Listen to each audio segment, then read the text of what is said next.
Ako si Lunes, ang araw kung saan nagsisimula ang buong linggo ng lahat. Ako ang araw kung saan nag-uumpisang pumasok sa paaralan, sa opisina, sa bangko, at iba pa. Kilala ako bilang araw ng pagbalik.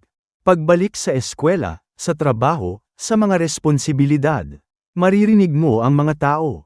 Lunes na naman. Lunes pa more. Madalas akong bitinatawag na busy day o busy Monday.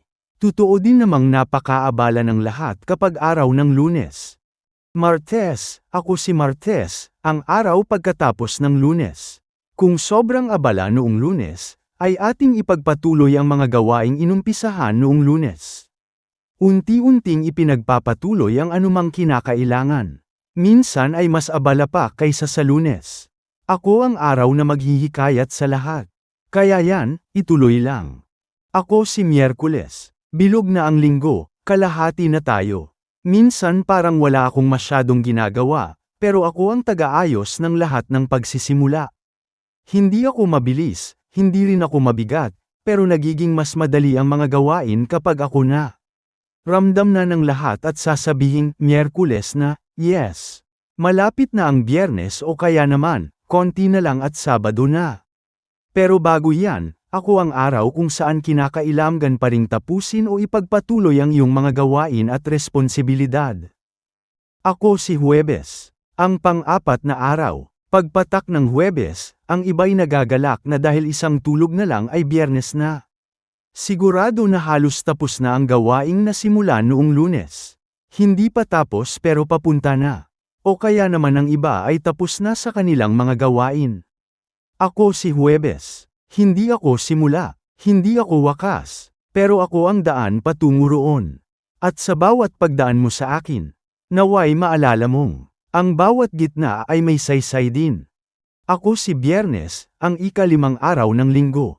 Ang araw na pinakahihintay ng lahat.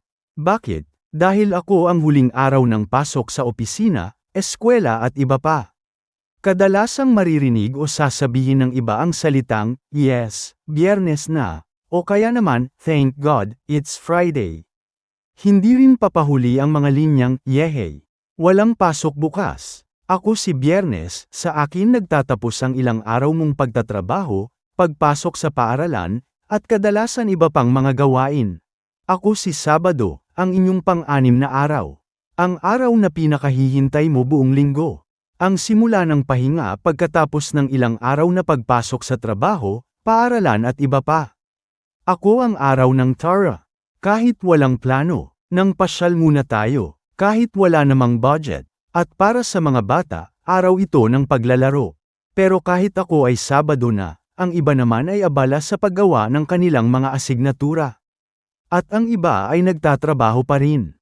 Ako si Linggo, ang inyong ika-7 araw. Tahimik, mas kilala ko bilang araw na pangpamilya o yung tinatawag nating Family Day at Rest Day.